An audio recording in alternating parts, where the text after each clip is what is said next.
all eyes will be on the three major party leaders as they square off Sunday in the final debate of the liveliest Ontario election in years. The stakes are high, with polls showing NDP leader Andrea Horwath surging ahead of Progressive Conservative leader Doug Ford and Liberal leader Kathleen Wynne, premier since 2013, fighting for survival. PC leader Doug Ford, Liberal leader Kathleen Wynne and NDP leader Andrea Horwath shake hands after their first debate in Toronto on May 7. Their final debate of the campaign will be aired from the CBC Broadcasting Centre on Sunday starting at 6:30 p.m. Frank Gunn, the Canadian Press File photo, moderated by journalists Farah Nasser of Global News and TVO's Steve Bacon. The debate will be broadcast from 6:30 to 8 p.m.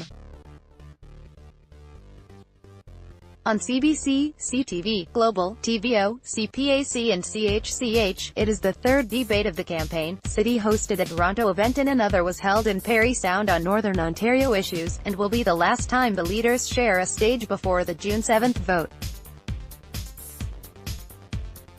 Wynne, whose party has held power since her predecessor, Dalton McGuinty, was elected in 2003, said preparing for a debate is always a multifaceted thing. You are always dealing with two fronts, so we'll be adapting to that, but at the same time, the message that I am bringing into this campaign, and into this debate, it is exactly the same as it was on day one, said the Liberal leader, who practiced with veteran consultant Elie Alboim, her debate coach from the 2014 election. I said I was going to build this province up. We've been doing that, and we can continue to do that.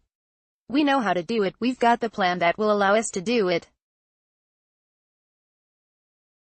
It's practical and it's realistic. Read more. Defiant Ford says no change in strategy despite slip in polls and provincial election. Battle lines drawn over minimum wage and good jobs. Here are the four candidates wanting to be Ontario's next premier, and what they're promising. Ford, who had led in every public opinion survey until last week, insisted he does not view Horwath as a bigger threat than Wynne on Sunday night. Not at all.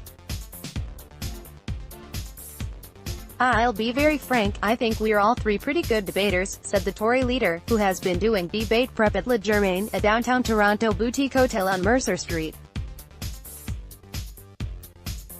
It's going to be a good debate, he said, adding he will highlight the Liberals' track record in government and referencing the NDP's time in office under former Premier Bob Rae. From 1990 to 1995, the NDP are not competent to run this government.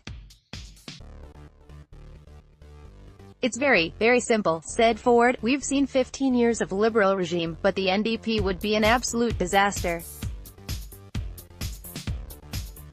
Horwath said she plans to tell the live studio audience at the CBC Broadcasting Centre and millions at home around the province that she alone has a positive agenda for change.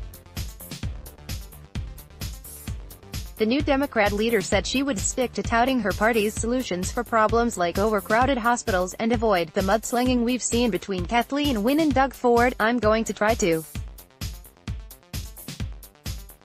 stay focused on that, on the offering of hope as opposed to the fight, she said. Now, that isn't to say I'm not going to be pretty straight up about disagreeing vehemently with Mr. Ford's tax cuts for the rich, and that doesn't mean I'm not going to be extremely critical of Mr.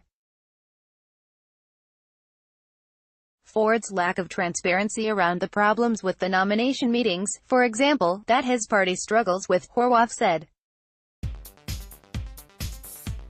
One leader who will not be on the stage Sunday is the Greens' Mike Schreiner, who was not invited by the Broadcasting Consortium because his party does not have a seat in the legislature. Schreiner, whose supporters lit up Twitter last week with a protest hashtag.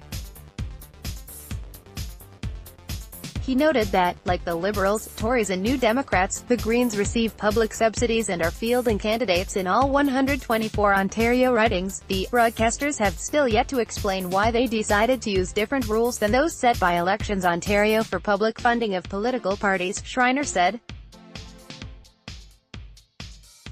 The net result is a censorship of the Greens and a failure to the people of Ontario. Top stories, delivered to your inbox. New NEWSLETTERHEADLINESSIG and up.